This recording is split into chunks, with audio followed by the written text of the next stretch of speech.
Okay, let's start with the expert of the fields of.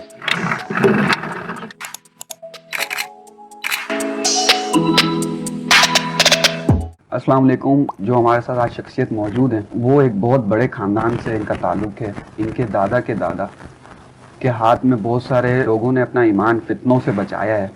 میری مراد ہے جواد رضا صاحب سے. السلام علیکم سر. وعلیکم السلام. سر کیسے ہیں آپ؟ ٹھیک ہیں؟ الحمدللہ، اللہ کا شکر ہے. اللہ تعالیٰ. سر سب سے پہلے نا ناظرین کو اپنے بارے میں تھوڑا سا بتائیں کہ آپ کا جو شجرہ ہے اس کے بارے میں آپ نے تھوڑا سا بتائیں، اور پھر آپ نے تعلیم کہاں سے حاصل کری، آپ جاب کیا کرتے ہیں، اس کے حوالے سے. اچھا بیٹا، میں بات شجرے سے سٹارٹ کروں گا. جی. تو اعلیٰ حضرت امام احمد رضا خان کے بیٹے حامد رضا خان، مولانا حامد رضا خان، جو کہ حجت الاسلام کے نام سے جن کا لقب تھا، ان کے بیٹے حماد رضا خان، چھوٹے بیٹے. بڑے بیٹے انڈیا میں ہی رہ گئے تھے بریلی میں. جب پاکستان بنا تو حماد رضا خان ادھر آ گئے تھے پاکستان. یہاں کھوکھرا پار کے بارڈر سے کراس کیا، اور پھر جس طرح بہت سارے لوگوں نے ہجرت کی، انہوں نے بھی ہجرت کی. حماد رضا خان کے بیٹے حمید رضا خان یزدانی، جو میرے والد صاحب ہیں، اور ان کا انتقال ہوا جولائی 2019 میں، اور مدفون ہیں خاموش کالونی کے قبرستان میں اپنے والد صاحب کے ساتھ ہی. اور ان کا میں بیٹا ہوں، اور میں نے بنیادی تعلیم، اپنی جو بیسک تعلیم ہوتی ہے وہ کراچی سے ہی. اس کے بعد پھر میں ایئر فورس میں چلا گیا، پی ایف کالج سرگودا سے انٹرمیڈیٹ کیا. اس کے بعد پھر میں آرمی میں آ گیا. یہ کس ٹائم کا؟ یہ بات ہے تقریباً 1984-85 کی. اچھا. تو 1987 میں نے پاک فوج میں کمیشن لیا. اس کے بعد میں 2012 میں فوج سے ریٹائر ہو گیا.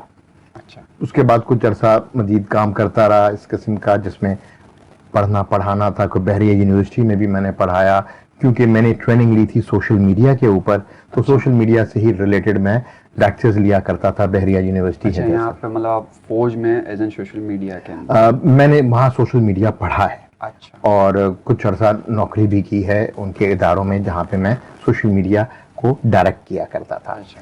اور وہیں سے پھر مجھے شوق پیدا ہوا کہ میں پاکستان کے لیے، پاکستان فوج کے لیے کام کیا. اب شاید وقت آ گیا ہے کہ میں اپنے دادا کے لیے کام کروں، اور اس دادا کے لیے کام کروں جنہوں نے حضور پاک صلی اللہ علیہ وآلہ وسلم کی حرمت کے لیے اور ان کے احترام کے لیے اپنی زندگی وقف کی، اسلام کی اتنی بڑی خدمت کی. تو پھر میں نے اپنا ادارہ تحقیقات امام احمد رضا سے میرا کانٹیکٹ ہوا، اور ڈاکٹر مجید اللہ قادری صاحب سے میری بات چیت ہوئی. تو پھر میں نے ان کو آئیڈیا دیا کہ اب ہم سوشل میڈیا پہ اگر کام کریں اور ینگسٹرز سے کنیکٹ کریں تو یہ اچھا ہوگا. یہاں تک کی کہانی آپ کو میں نے بتا دی کہ اب میں یہاں پر ہوں، اور یہاں پر میں ان کی ٹیم میں شامل ہوں مجید اللہ قادری صاحب کے ساتھ. کچھ اپنے بارے میں بتائیں کہ آپ کا جو تعلیمی سلسلہ ہے، اور وہ آپ نے نا تعلیمی سلسلہ ہے یہ ہے کہ آپ نے کب شروع کیا؟ بیٹا میں نے جیسے بتایا آپ کو کہ 1984 میں میری ایف ایس سی کمپلیٹ ہو گئی تھی. مطلب اس کے پیچھے کوئی ریزن تھا؟ آپ کے والد صاحب نے آپ کو کہا، یا آپ ہاں، پرسنل؟ اگر آپ اس طرح سے کہیں تو میں بیسیکلی تو انجینئرنگ کرنا چاہتا تھا. اچھا. لیکن سیدھی سی بات ہے، مجھے این اے ڈی یونیورسٹی کے جتنے نمبر نہیں بنے میرے، تو پھر میں نے فوج کی طرف جوائن کیا. اچھا. اور سب سے پہلے میں نے ایئر فورس میں کیا. اس ایئر فورس کے بعد پھر میرا آرمی میں ٹرانسفر ہو گیا.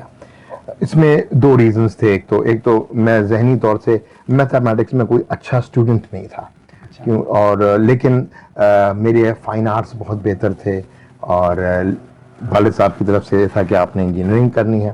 لیکن وہ کچھ چیزیں ایسی ہوتی ہیں جو وقت کے ساتھ ساتھ احساس ہوتا ہے کہ شاید ہم دوسری ڈائریکشن میں جاتے تو بہتر تھا. میرے ساتھ بھی کچھ ایسا ہی، لیکن اللہ کا شکر ہے کہ میں ایک بہت اچھے ادارے میں گیا. وہاں سے پھر میں نے گریجویشن کی. اس کے بعد میں نے ماسٹرز کیا انٹرنیشنل ریلیشنز میں، ماسٹرز کیا پولیٹیکل سائنس میں.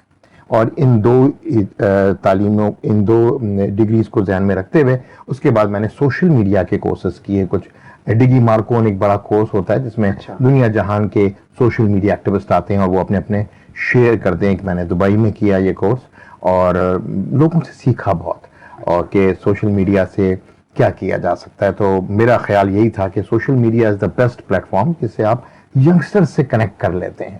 اور آپ لوگوں سے کنیکٹ کرنا، ینگسٹر سے کنیکٹ کرنا، آئی تھنک آج کل کے زمانے میں اتنا عجیب سا کانٹینٹ ہے سوشل میڈیا پہ، ہم اس کو روک نہیں سکتے. ہم کیا کر سکتے ہیں؟ ہم اچھا کانٹینٹ بنا سکتے ہیں اور اس کانٹینٹ کو اپنے ینگسٹر تک پہنچا سکتے ہیں. پھر میں نے یہی سوچا کہ اب میں اپنی تعلیم کو اور اپنے ایکسپیرینس کو لے کر فکر رضا کو لے کے آگے چلوں. صحیح. یہ آپ نے جو اپنا پیشہ بتائی یہ ناظرین کے لیے تو بڑی حیرت انگیز بات ہوگی, اور عمومی طور پر دیکھا نہیں جاتا کہ کوئی ایسا مذہبی شخص جس کا جو تعلق ہے بڑے گد نشین سے پیر سے ہوتا ہے, وہ آپ مختلف ہے, مطلب ایک مکس اینڈ میچ چل رہا ہے, بڑی حیرت کی بات ہوتی ہے. اچھا جواد صاحب یہ بتائیں کہ تعلیمات احمد رضا اور آج کے دور میں کیا کہتے ہیں اس بارے میں, جو تعلیمات احمد رضا ہے وہ آج کے دور میں کیا ہے؟ بیٹا میں 2-3 مثالیں دوں گا آپ کو. تعلیمات رضا ایک بہت بڑا سبجیکٹ ہے. جیسے کہ قرآن پاک اللہ تعالیٰ کی کتاب ہے, کوئی چیز اس سے چھپی بھی نہیں ہے, ہر چیز اس میں موجود ہے. ہم کو ہمارا چھوٹے سے چھوٹا بڑے سے بڑا مسئلہ اس میں حل موجود ہے قرآن پاک میں. اسی طرح احادیث میں اللہ تعالیٰ کے رسول نے, حضور پاک صلی اللہ علیہ وآلہ وسلم نے ہم سب کو سکھایا ہے قرآن کے تھرو کہ ہر مسئلے کا حل قرآن پاک میں ہے اور احادیث میں موجود ہے. تو قرآن و حدیث کی روشنی میں ہی امام احمد رضا خان نے اپنی تمام تصانیف کی, تمام کتابیں لکھی, چاہے وہ فتوی رضویہ ہو, چاہے وہ نعتیہ کلام ہو, ہدایت بخشش, کہیں پہ بھی قرآن و سنت سے الگ نہیں گئے. آج تعلیمات رضا کی اگر ہم بات کریں تو میں نے آپ سے کہا تھا میں 2 یا 3 مثالیں دوں گا. آپ اگر نظریہ تعلیم دیکھیں اعلیٰ حضرت کا, اس نظریہ تعلیم میں سب سے بڑا جو جز ہے وہ نظریہ حکمت ہے. شروع ہوتا ہے نظریہ افادیت, نظریہ حکمت, نظریہ محبت اور نظریہ محبت. یہ محبت اساتذہ کے ساتھ. اب آپ اس پورے کانسیپٹ کو سمجھیں اگر, تو یہ اس کے بغیر علم ہو ہی نہیں سکتا. آپ عالم نہیں بن سکتے اور ایک اچھا اسٹوڈنٹ نہیں بن سکتا جب تک ان 4 چیزوں کو غور سے نہ دیکھیں.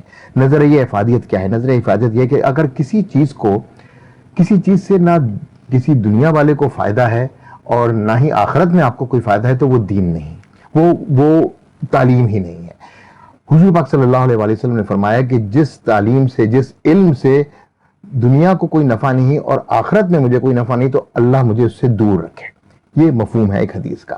اس کا مطلب ہے نظریہ افادیت کتنا امپورٹنٹ ہے کہ ہمیں پہلے تو یہ سلیکٹ کرنے کی ضرورت ہے کہ آخر ہم نے پڑھنا کیا ہے.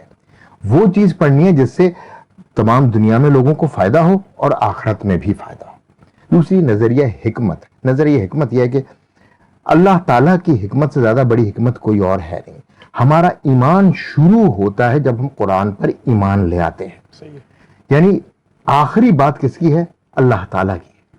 جب اکثر آپ لوگ ذکر سنتے ہوں گے کہ زمین ساکن ہے پر بہت سارے لوگ اعلیٰ حضرت کے بارے میں کوئی نکتہ چینی یا تنقید کرتے ہیں.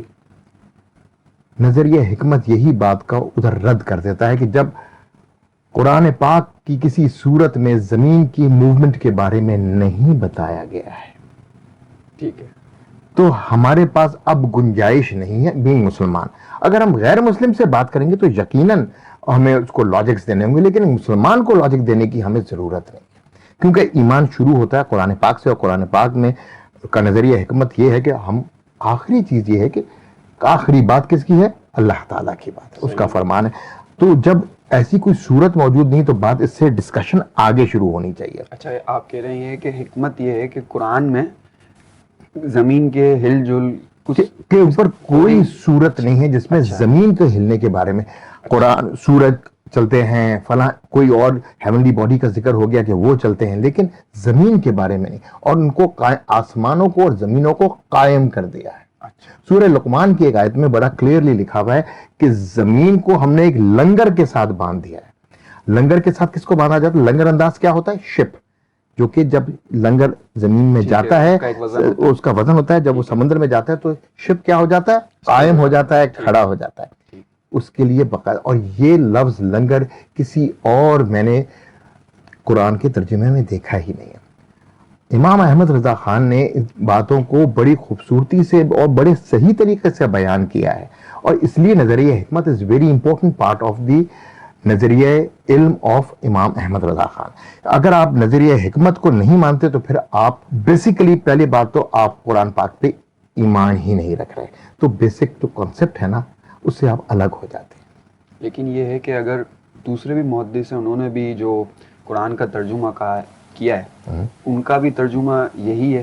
اگر کسی نے ترجمہ کیا ہے تو وہ ہمیں دکھانا چاہیے لوگوں کو، اگر نہیں کیا ہے تو ان لوگوں کو ہمیں بتانا چاہیے کہ بھئی کون سے ایسی آیت ہے جہاں یہ لکھا ہوا ہے کہ زمین ہلتی ہے، زمین موومنٹ میں ہے، زمین کی موومنٹ کے بارے میں کوئی آیت نہیں موجود ہے۔ یہی بیسس ہے امام احمد رضا خان کا، اس کا آگے جو انہوں نے 105 پورے ثبوت دیے ہیں، اس میں آپ حیران ہوں گے دیکھ کے کہ اگر اس کو پڑھنے بیٹھو تو میرے جیسے عام بندے کو سمجھ بھی نہیں آتی ہے۔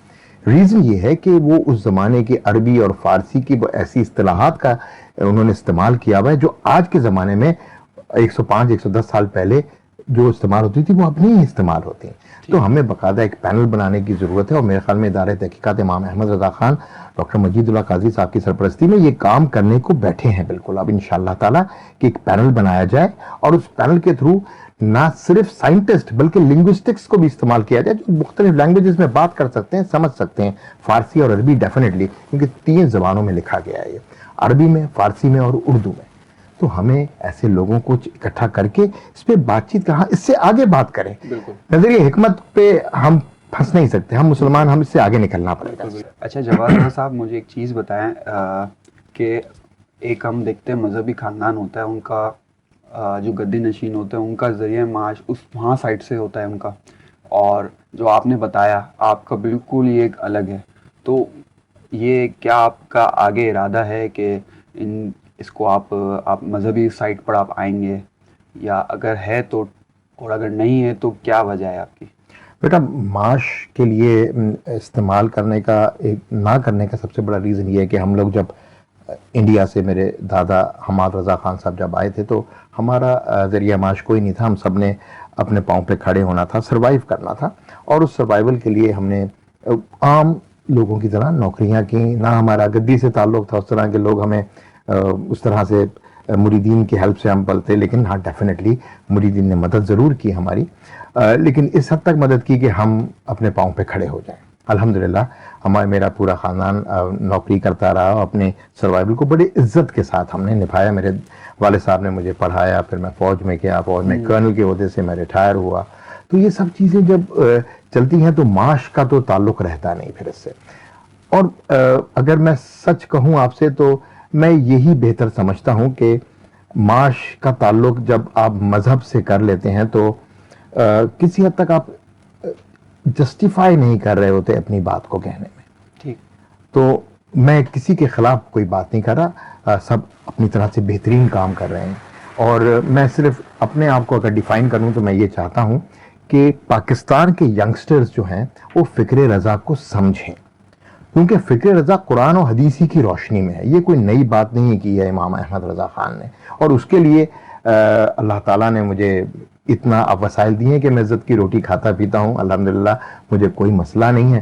تو میں نے سوچا کہ میں اب ادھر آ کے بجائے وہ گدی نشینی کا ٹرینڈ چلاؤں، میں ایک کسی ادارے تحقیقات امام احمد رضا کو جوائن کروں اور ان کے ساتھ کنٹریبیوٹ کروں تاکہ ینگسٹرز تک پہنچ سکوں۔ It will be a different, میری جرنی ذرا مختلف ہوگی، ایک گدی نشین کے جرنی اور ایک ایسا انسان جو کہ یہ چاہتا ہو کہ میں تحقیقات کر کے ینگسٹرز تک پہنچوں۔ آخر میں اعلیٰ حضرت کے چاہنے والوں کے لیے کوئی اہم پیغام؟ اعلیٰ حضرت کے چاہنے والوں کے لیے بیٹا میرے پاس سب سے بڑا پیغام جو ان کے لیے ہے نا وہ میرے اپنے لیے بھی ہے۔ پڑھنا بہت ضروری ہے، سمجھنا بہت ضروری ہے۔ جب تک ہم پڑھیں گے نہیں، سمجھیں گے نہیں، اعلیٰ حضرت جو ہم سے ایکسپیکٹ کرتے ہیں، میں اس میں شامل ہوں، آپ اس میں شامل ہیں، ہم وہ ایکسپیکٹیشنز کبھی بھی پوری نہیں کریں گے، کیونکہ ہم خود پڑھ نہیں رہے ہیں، لکھ نہیں رہے ہیں۔ اس پڑھائی لکھائی کا کانسیپٹ جو کہ مغرب کا ہے اور جو کہ اسلامی کانسیپٹ ہے، ان کا ایک کمبینیشن چاہیے آج کے زمانے میں۔ میں آپ کو ایک چھوٹی سی بات بتاؤں، اعلیٰ حضرت امام احمد رضا خان کا نظریہ تعلیم کے اندر ایک دو جملے ایسے ہیں جو آج بھی لاگو ہوتے ہیں۔ وہ کہتے ہیں کہ جب آپ تعلیم کے نظام کو مرتب کر رہے ہوں تو کبھی بھی غیر ملکی غیر مسلم قوتوں سے فنڈز نہ لیں۔ اب یہ بات وہ کہہ رہے ہیں تقریباً 125 سال پہلے۔ اچھا، آج اپنے تعلیمی نظام کی طرف بیٹا ذرا غور کیجیے، آپ ہمارے فنڈز کہاں سے آتے ہیں؟ بالکل۔ تو جب وہ فنڈز ہم لیں گے تو ہم ان کے کہے پر اپنے پورے نصاب کو ترتیب دیں گے، اور جب آپ پورے نصاب کو ترتیب ان کے کہنے پہ دیں گے جو کہ غیر مسلم ہیں، تو وہ ہمیں اسلام سے کتنا قریب کریں گے یہ آپ مجھ سے بہتر جانتے ہیں۔ تو ہمیں ان چیزوں کو ذہن میں رکھتے ہوئے جب اعلیٰ حضرت نے 125 سال پہلے اس بات کو سمجھ لیا کہ ہم نے ان سے فنڈز نہیں لینے کبھی، آج پاکستان کے تعلیمی نظام میں غیر ملکی فنڈز کہاں ہیں، کتنے ہیں، یہ آپ بیٹا اچھی طرح جانتے ہو۔ تو ہمیں ان چیزوں کو اچھی طرح سمجھنا ہوگا، سمجھانا ہوگا اور ینگسٹرز کو بتانا ہوگا۔ یہی میرا اعلیٰ حضرت کے تمام مریدین اور تمام چاہنے والوں کو ہے کہ وہ اعلیٰ حضرت کو صرف ایک نعت گو شاعر نہ سمجھیں، معیشت پہ بات کر لیں، سائنس پہ بات کر لیں، تعلیم پہ بات کر لیں، کسی بھی سبجیکٹ پہ بات کریں، اعلیٰ حضرت کی کتابوں میں رہنمائی موجود ہے۔ بہت شکریہ جواد رضا صاحب۔ تو ناظرین، یہ تھے جواد رضا صاحب، اور ملتے ہیں اگلے شو میں، تب تک کے لیے مجھے اور جواد رضا صاحب کو دیجیے اجازت۔ السلام علیکم۔